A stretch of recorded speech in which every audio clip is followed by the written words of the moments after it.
संकल्प बोल के हम तो निकल पड़े, हर द्वार खोल के गगन कहे विजयी भव, विजयी भव, गगन कहे विजयी भव।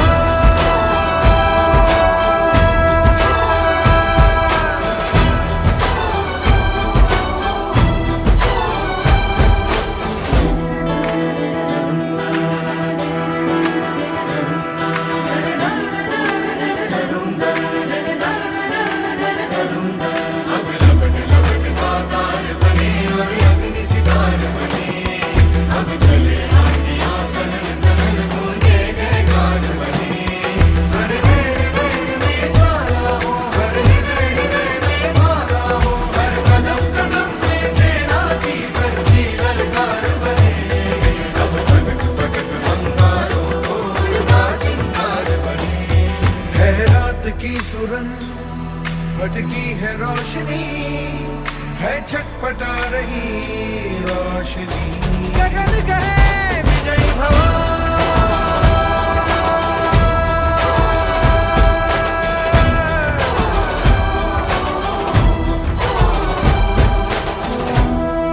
संकल्प बोल के हम तो निकल पड़े, हर द्वार खोल के गगन कहे विजयी भव।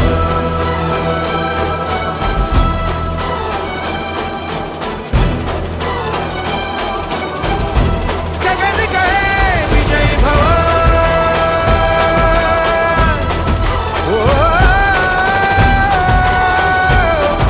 विजयी भव।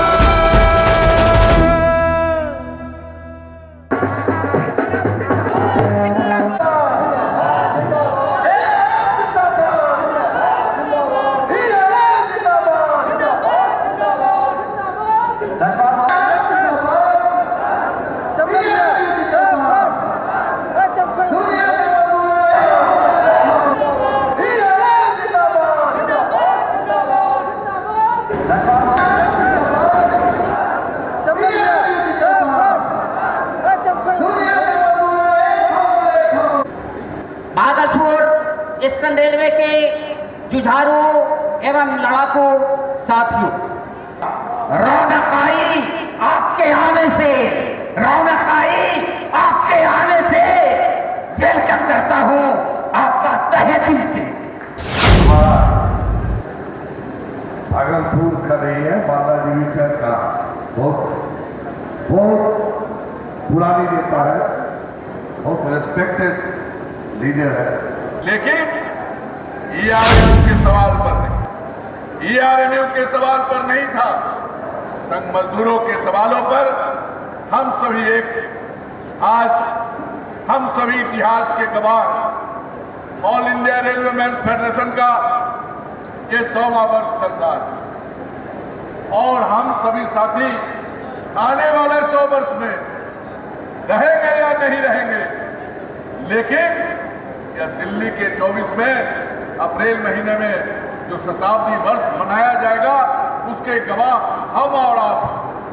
मुझे गर्व है अपने पुराने साथियों पर जिन्होंने इस यूनियन के इतिहास को बनाने का काम किया, अनेक लड़ाइयां लड़ी, जेल की सलाखों में बंद रहे, नौकरी गंवाई, कुर्बानियां दी, जेल की सलाखों में बंद रहे, अपमानित हुए कांग्रेस के लोगों से, लेकिन मजदूरों के सवाल पर लेकर झंडा नहीं झुका।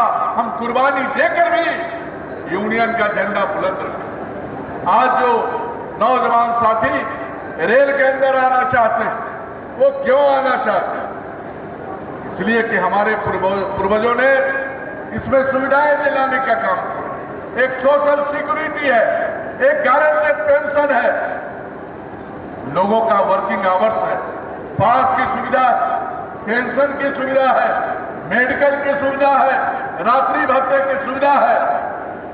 इसलिए हिंदुस्तान का हर नौजवान, चाहे वो ग्रुप डी हो या ग्रुप सी में, रेल के अंदर आना चाहता है और इसका निर्माण हमारे पूर्वजों ने करने का काम। आने हमारे जो अप्रेंटिस भाई हैं आज भी यहाँ बड़ी संख्या में आए।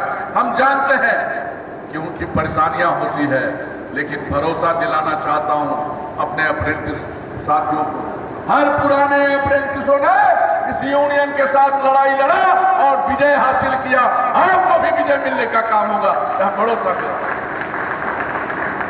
आप जरूरत है इस बात का कि आज संगठन को मजबूत करें, और जो नौजवान लड़के दूसरे संगठन में जा रहे हैं, जो गुमराह हो रहे हैं, जिनको लालच दिया जा रहा है, जिनको इतिहास और भूगोल से मतलब नहीं है, जिसने एक दूसरा इतिहास बनाया और हमने संघर्षशील इतिहास बनाया, मुझे इस संगठन पर फख्र है, गौरव है कि हम ऐसे संगठन पर, एक बलिदानी संगठन पर, एक कुर्बानी भरा कहानी संगठन से हम एक जुड़ाव रखते हैं। आप तमाम साथियों को हमारी लड़ाई तो चलते रहे।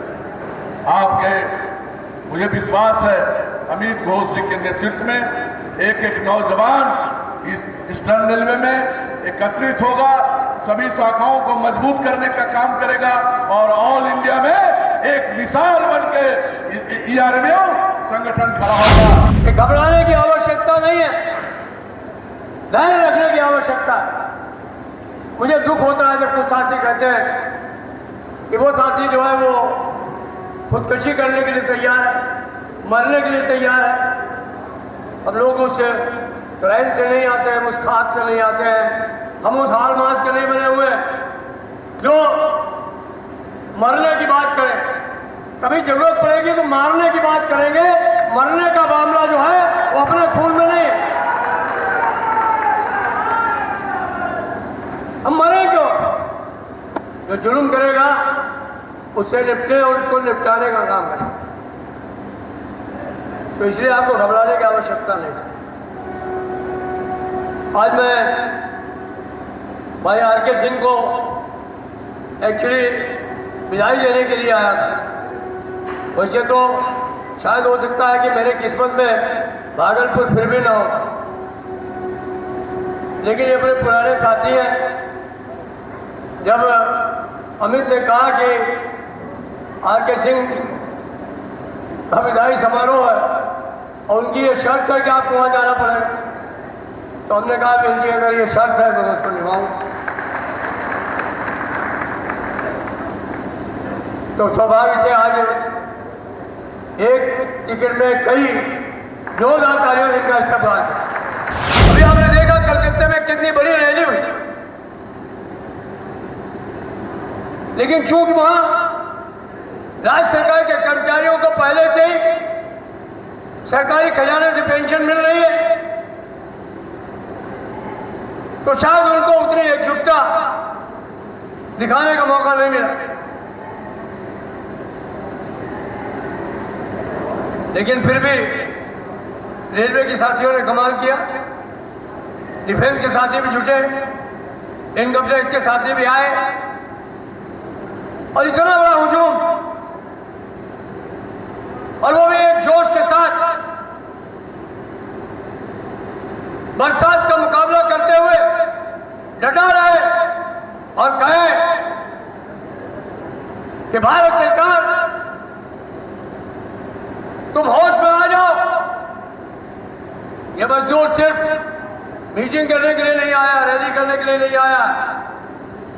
जिस समय लड़ाई की आवश्यकता पड़ेगी पूरी ताकत से आपका मुकाबला करेगा और आर पार की लड़ाई लड़ने का काम करेगा।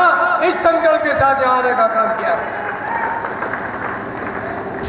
लेकिन आने वाले 21 और 22 नवंबर को सारे देश के अंदर सारे इंडस्ट्रियल इस्टेब्लिशमेंट्स में, जिसमें भारतीय रेल सबसे आगे है, हम हड़ताल के लिए गुप्त मतदान करेंगे और गुप्त मतदान करने के बाद सरकार से दो हाथ करने की बात करेंगे। तो आप लोग 21-22 तारीख को हड़ताल के लिए, गुप्त मतदान के लिए तैयार हैं? लेकिन नारा बदलो।